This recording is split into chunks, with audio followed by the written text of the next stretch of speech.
ஆரிரோ ஆராரிரோ இது தந்தை தாலாட்டு. பூமியே இது நானதி உன் மழலையின் மொழி கேட்டு.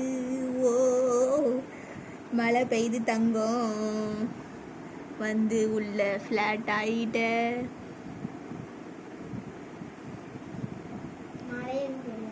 போயே ராசா இங்கே வந்து படுத்திருக்க இன்னைக்கு.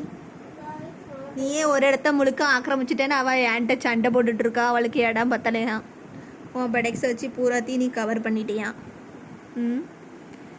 அம்மா அப்பவும் உனக்கு இடம் கொடுத்து ஓரமாக உன்னை ஒதுக்கி போட்டிருக்கேன். அந்த 2 லூஸும் அங்கிட்டு ஓரமாக போயிட்டாவோ. நீ இங்கே கிடக்கிறதுக்கு அவளுக்கு டிஸ்டர்பன்ஸாக இருக்குதாம்மா. நீ பாட்டில் படுத்துக்கோ தங்கம். உனக்கு எப்போ எஞ்சி போகணுமோ அப்போ அம்மாக்கிட்ட இருந்து எஞ்சிப்போ. உனக்கு மாத்திரம் வரைக்குதுன்னு பெட்ஷீட்டு போட்டிருக்க, அந்த பெட்டு போட்டிருக்க, இந்த பெட்டு போட்டிருக்க. அவனும் மனுஷன் தானே, வாயில்லாத மனுஷன். மனுஷன் கூட இவ்வளவு பாசமாக அறிவாக இருக்க மாட்டான். அவன் பாரு எல்லாத்தையும் சொல்லி பேச்சு கேட்டு அம்மாவுக்கு பாதுகாப்பா வீட்டை ஒப்படைச்சிட்டு போனாலும் அவன் பாட்டில் விடிய விடிய பார்த்துட்டு இருப்பான். நீ ஒரு நிமிஷம் நான் போயிட்டு வரதுக்குள்ள வீட்டே நான் கொலை பண்ணி வச்சிருப்பேன். சரி ஷடப். அவன் தூங்கிட்டு இருக்கா, நீ டிஸ்டர்ப் பண்ணி கத்தாத.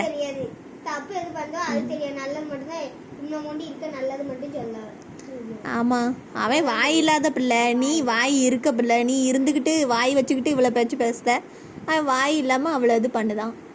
என்ன ப்ரோனி வாய் மாத்திரம் இருந்துச்சுன்னா எங்கள் பிள்ளை அப்படியே சொல் பேச்சு எல்லாமே கேட்டுருவான். என்னம்மா தங்கம் நம்மகிட்ட சொல்லி சொல்லி எல்லாத்தையும் கேட்டுருவான்.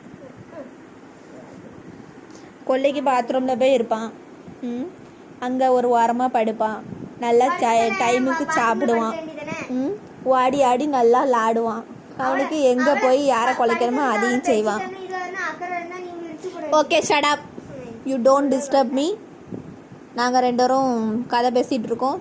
அவன் தூங்குதான், நீ தொந்தரவு பண்ணாத தயவுசெய்து. எங்கள் சிங்க பையன் தூங்குதான்.